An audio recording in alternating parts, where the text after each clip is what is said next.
Welcome to ECNTRADE Daily Video. Before we begin, it should be noted that any advice is of a general nature only and that your personal circumstances have not been taken into consideration. Hello everyone, my name is Rob Clayton and thank you for joining me. Well, with the week kicking off to a bullish tone, the Australian dollar nearly claimed its upside objective, which is seen around 71.2055. However, with the minor pullback that's currently in play, should find support around 70.60 to about 70.0515. Overall, though, the view is still up towards that top side, and let's see if the market can reach its objective at 71.5 before any initial turnaround in the trend.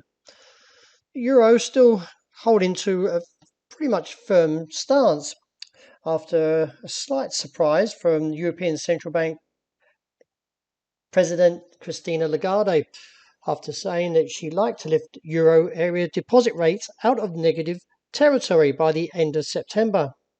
She also added that the ECB could raise interest rates further if it saw inflation stabilising around 2%.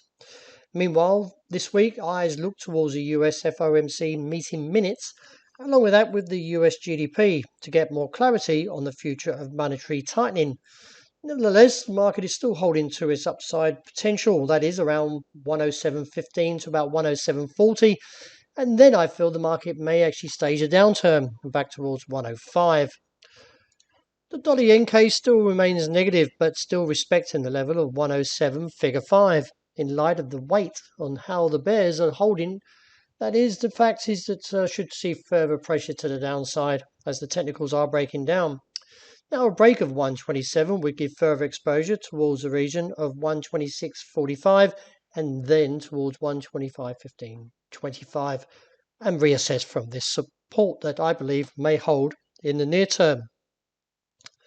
The pound still holding very much to its strong stance after last week's inflationary numbers came in by 9%, which was the first time since 1982. The data is highly expected to see the Bank of England to resort to announcing a 50 basis point rate hike in its next meeting. In light of the pattern, though, I still call in the target of 126 figure 40 for the pound, and any pullback should be actually minimal. With sterling Kiwi also looking for a further down test, the market is now waiting for the Reserve Bank of New Zealand when they meet tomorrow, and is expected to see the central bank potentially lift rates by 50 basis points, which would take it to 1.5, a level not seen since 2016. Nevertheless, the market upside attempts have failed, and overall for this cross currency, I'm looking down towards 193 for potential target. As we look at gold, that is, the market is attempting to recover further, but still finding a little bit of momentum, lagging. But overall, from the break of this downtrend, could see the market rise up towards 1,862 to 1,870.80. And there I expect to see a rejection and eventually see a pullback towards the key level, 1,818 to 24, and reassess from there. Wrapping up with oil, the market is a little bit weaker since its retreat from that top side around 112 to about 114 area.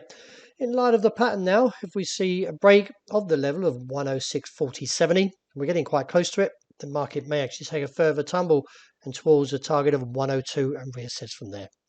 Well, that wraps it for today. Thank you very much for joining me. As always, look out for the intraday report, and also I hope you enjoy the rest of the day.